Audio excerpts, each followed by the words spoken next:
Bonjour, bonjour et bienvenue à tous ceux qui nous rejoignent pour cette nouvelle conférence de la 3e édition des Assises nationales du logement et de la mixité urbaine. Nous sommes dans le cadre de notre temps fort Agir pour la transformation numérique pour une keynote intitulée Penser la dimension numérique du logement comme une interface de l'écosystème des habitants. Je suis ravie d'accueillir pour cette intervention Monsieur Alain Cauchy. Bonjour monsieur. Bonjour Pauline, bonjour à toutes et à tous. Vous êtes directeur du patrimoine groupe chez CDC Habitat et je vous laisse la parole. Merci. Donc, je vous propose effectivement, dans le cadre de ce temps fort, Agir pour la transition numérique, de vous parler de la position, de l'expérience du groupe CDC Habitat sur cette notion de transformation numérique et comment un bailleur, un maître d'ouvrage, essaye de se débrouiller avec ces nouvelles technologies, ces nouvelles contraintes, ce nouveau paradigme qui se met en place.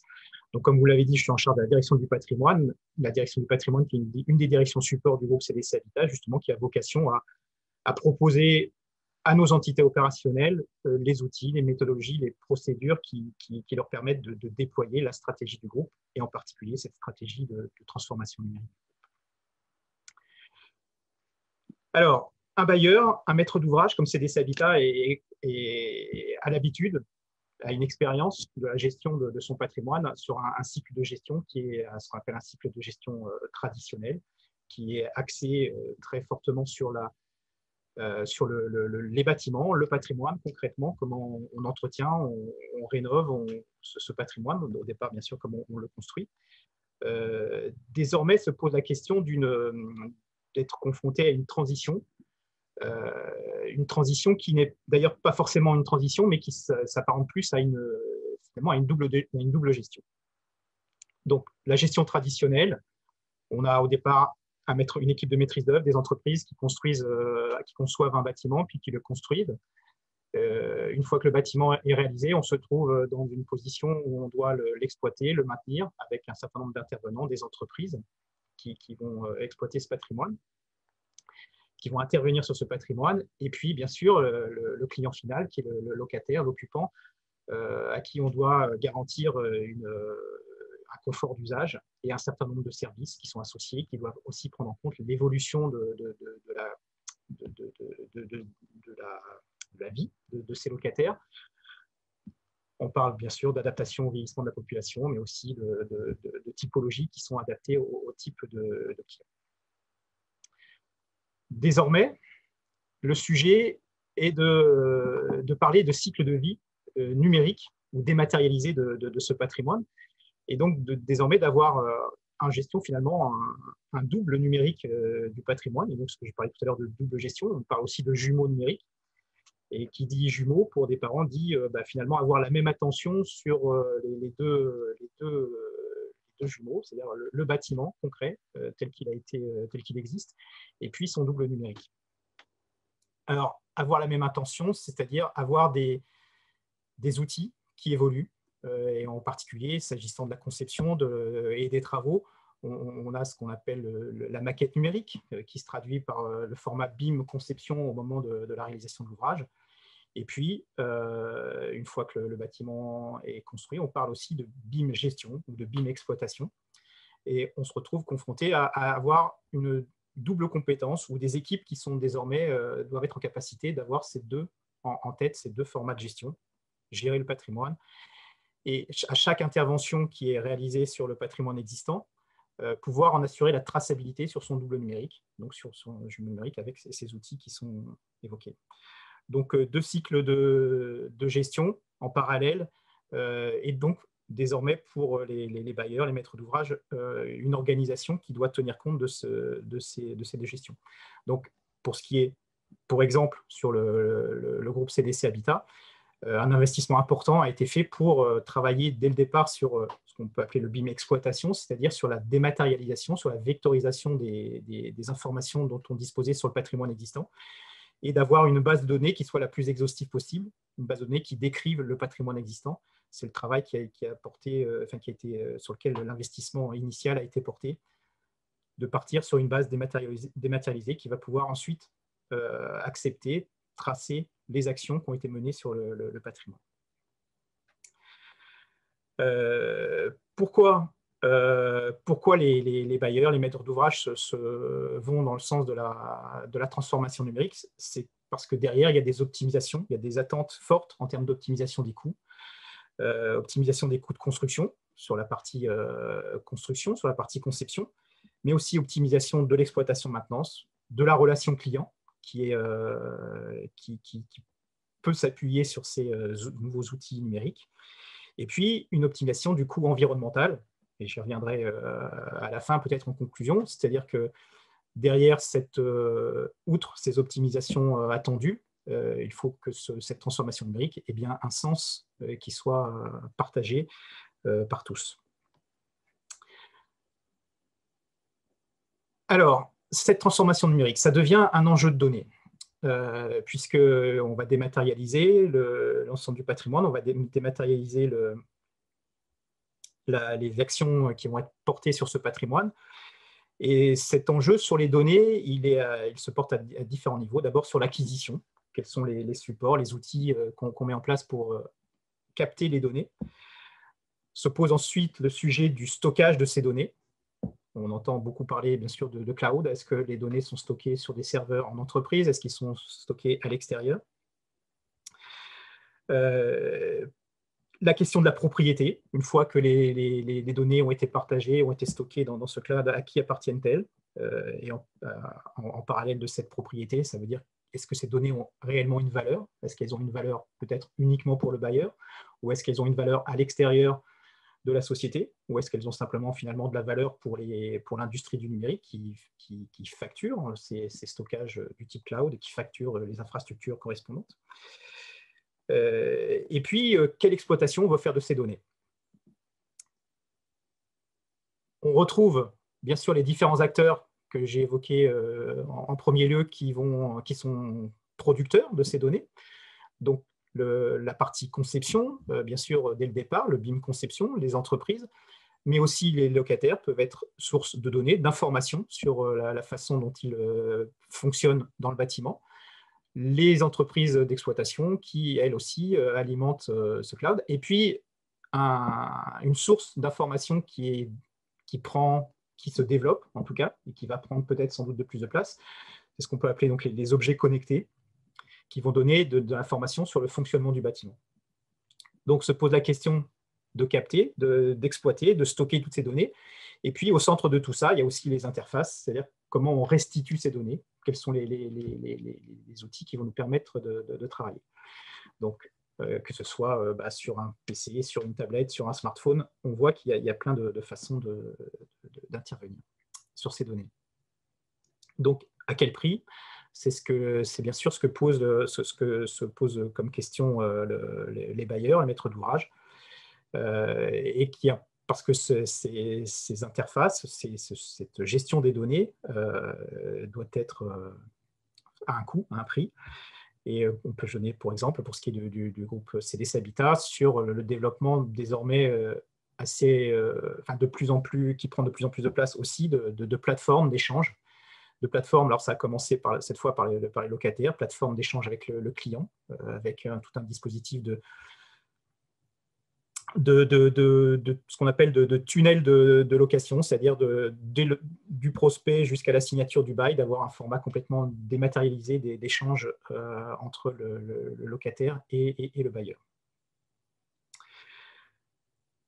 Donc, plateforme pour accueillir, plateforme vers les clients, plateforme vers les prestataires, qui nous permet de communiquer avec les prestataires, les exploitants, les entreprises d'entretien de maintenance, et puis aussi donc plateformes qui sont désormais aussi en capacité de stocker les données des objets connectés, qui vont pouvoir soit être informations, données qui vont pouvoir soit être mises à disposition des locataires, par exemple des informations de température, d'hygrométrie du logement, de la capacité de gérer à distance leurs équipements, et puis des informations qui vont aussi pouvoir être transmises bien sûr aux bailleurs et aux entreprises exploitantes qui vont pouvoir optimiser ou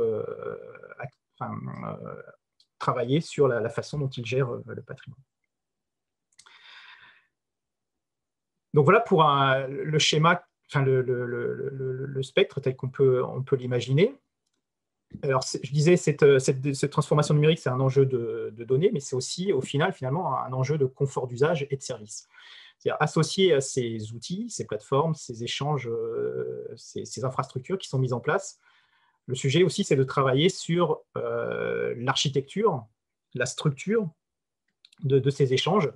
On voit qu'au départ, avec un stockage de données qui est réalisé à un endroit donné, l'objectif, c'est d'avoir un circuit d'information qui permette au final d'aller vers tous les interlocuteurs que je citais tout à l'heure, et en particulier vers le client locataire qui, s'agissant, si on prend l'exemple d'une intervention, d'une opération de maintenance, puisse interagir avec les entreprises en termes de prise de rendez-vous, éventuellement de décalage de ces rendez-vous, d'informations sur la nature de l'intervention, et à la fin de pouvoir clôturer la demande d'intervention et pouvoir réceptionner, en tout cas valider le fait que l'intervention a été correctement réalisée.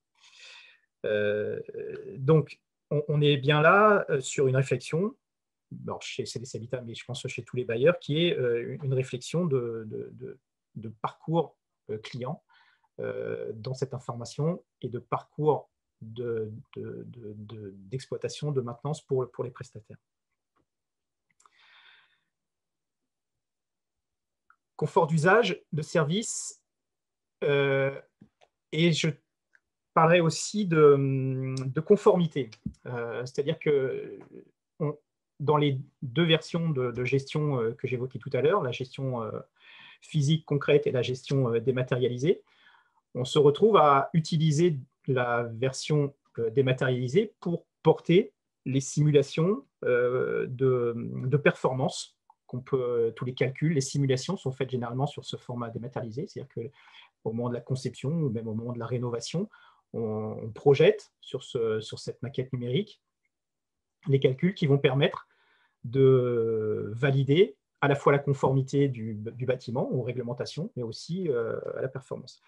Et donc, le risque, c'est qu'on ait bien sûr une conception qui soit complètement valide, mais que concrètement, sur le patrimoine, les résultats d'exploitation font que le résultat n'est pas le confort attendu ou les services attendus ne sont pas au résultat. Donc, c'est là où on va retrouver le lien avec les objets connectés qui vont pouvoir capter de la donnée, qui vont faire le lien entre justement une validation entre cette performance virtuelle calculée à l'origine et puis un confort d'usage concret, mesuré en termes de consommation, soit d'énergie ou en termes de mesure de température que j'évoquais tout à l'heure, qui vont nous permettre de faire le lien justement entre cette performance virtuelle et ce confort d'usage qui, lui, se doit d'être complètement concret. Donc, simuler un certain nombre de données, ça peut passer, donc je parlais sur la performance énergétique, aussi sur la qualité environnementale. On utilise des outils. On parle beaucoup, par exemple, en ce moment de l'analyse du cycle de vie du patrimoine avec la nouvelle réglementation, la RE 2020. Alors, pour ce qui est de CDC Habitat, c'est une démarche d'analyse de cycle de vie qu'on a initiée depuis maintenant quelques années. Et justement, la vraie difficulté de mener à bien ces analyses de cycle de vie, c'est d'avoir suffisamment de détails, de quantité, de métrés sur le projet tel qu'il a été, de nature des matériaux. Et on voit bien tels qu'ils ont été prévus, conçus. Et on voit bien que ces maquettes numériques sont un vrai support de calcul et qui permettent d'être le plus précis possible dans l'exemple, par exemple, des analyses du cycle de vie. Alors, on a parlé jusqu'à présent pas mal de services, de software, mais il y a une vraie préoccupation pour les maîtres d'ouvrage, les bailleurs, c'est celui de l'infrastructure. C'est-à-dire que tous ces échanges de données entre des plateformes, entre des prestataires, entre des locataires, on est confronté là aussi à une évolution permanente des technologies, avec certaines qui disparaissent, certaines d'autres qui apparaissent. Il y a encore quelques temps, la 4G, c'était quelque chose qui était le top. Aujourd'hui, on ne parle plus que de 5G, en particulier justement sur ces sujets de communication d'objets connectés. Mais encore juste avant ça, on a travaillé sur le déploiement de la fibre optique dans les immeubles. Les bailleurs sont assujettis à ce qu'on appelle au droit à la prise et donc doivent se mettre en capacité d'avoir des opérateurs d'immeubles qui permettent de déployer la fibre optique, et c'est ce qui a été produit, je pense, dans un grand nombre de bailleurs, et ce qui n'est pas complètement terminé d'ailleurs. Donc, est-ce qu'on utilise cette fibre optique pour travailler dans la communication avec les objets connectés? Ou finalement, est-ce qu'on utilise des formats hertziens comme la 5G qui vont être plus souples, associés, peut-être plus faciles à avoir, à formaliser la communication, par exemple, avec le locataire ou même les entreprises qui interviennent. En gros, notre sujet avec ces différents formats d'infrastructures, ces différents choix d'infrastructures, c'est d'essayer de couvrir un maximum de patrimoine et en particulier d'éviter ce qu'on a appelé aussi à un moment la fracture numérique, c'est-à-dire certains locataires ne fonctionnent qu'avec des abonnements type 4G, 5G, non pas d'abonnement Internet fixe. Mais c'est le cas aussi pour les entreprises. Notre sujet aussi, c'est de pouvoir, s'agissant par exemple de plateformes prestataires et d'intervention avec les prestataires, c'est de pouvoir travailler avec tous les acteurs, que ce soit des entreprises, des entreprises importantes, fortement structurées, qui travaillent déjà beaucoup sur ces sujets-là, mais de travailler aussi avec les artisans, les PME, qui parfois, eux, n'ont pas de capacité à développer ce qu'on appelle des API, ce qui permet de communiquer entre différentes plateformes, entre différentes solutions informatiques, et donc des solutions de smartphones, d'applications 5G qui peuvent être facilement beaucoup plus souples, y compris pour des artisans, bien sûr, doivent être intéressantes. Donc, on travaille à essayer de couvrir, finalement, il n'y a sans doute pas une solution unique, mais d'avoir des solutions d'infrastructure qui permettent à la fois de durer dans le temps, mais en même temps de couvrir un certain nombre d'acteurs différents. Donc, on va parler de conventions d'opérateurs d'immeubles avec les opérateurs de fibre optique, mais on va parler aussi de conventions avec les opérateurs d'antennes relais, de téléphonie mobile, parce qu'on a besoin aussi, sur certains territoires, de pouvoir communiquer avec ce type d'installation. Donc, infrastructure, pour un bailleur, c'est quelque chose qui est très significatif dans le déploiement de son patrimoine, et à la fois dans ce qui est construit au départ. J'en termine peut-être sur, j'en viens au sens de cette transformation numérique qui, pour nous, a une importance forte, puis qui est de bien définir pourquoi, outre les sujets d'optimisation des coûts que j'ai évoqués tout à l'heure, d'évoquer quel sens on veut donner à cette transformation numérique. Donc, vous avez en projection un certain nombre d'exemples, qui est les plus évidents peut-être, qui est le plan de réduction des impacts environnementaux, de toutes les solutions techniques, informatiques que je vous ai présentées ont un sens à travailler sur l'optimisation des consommations. Mais on est aussi amené à travailler sur l'accompagnement parfois, bien sûr, des locataires, mais aussi des politiques publiques qui parfois vont au-delà de la gestion même du patrimoine. Je pense par exemple à un développement récent qu'on a déployé sur le sujet de l'effacement des consommations électriques, où là aussi, il y a un sujet de communication, d'équiper des objets connectés au sein des logements pour pouvoir maîtriser à distance leur consommation électrique. On a aussi travaillé sur le sujet des bornes de recharge de véhicules électriques à l'intérieur des résidences, qui là aussi nécessite de travailler sur la communication, sur les échanges d'informations. Il y a un autre exemple qui est assez significatif et sur lequel on travaille, qui est celui d'utiliser toutes ces technologies dans la mise en place de plans d'adaptation au changement climatique, puisque là, on aura beau continuer, bien sûr, de travailler sur l'adaptation, sur la réduction des impacts environnementaux. Ce qui est déjà sûr, c'est qu'il faut qu'on se prépare à supporter et à contourner un certain nombre de changements climatiques qui sont inéluctables et vers lesquels il faut qu'on prévoit l'adaptation de notre patrimoine. Merci beaucoup, Monsieur Cauchy. On arrive au terme de ce temps de parole. Vous aviez terminé, j'espère. Oui. Mais en tout cas, merci beaucoup. On a vraiment bien compris l'ensemble des enjeux pour les bailleurs de cette transformation numérique. Donc, on le voit de la conception jusqu'à l'exploitation, la gestion, donc une gestion et une exploitation optimisée pour les bailleurs, et bien sûr aussi plus de confort au final pour les habitants, mais avec tous les enjeux, bien sûr, que cela peut supporter. Merci encore de votre intervention. intervention, Monsieur Cauchy. Je rappelle que vous êtes directeur du patrimoine groupe chez CDC Habitat.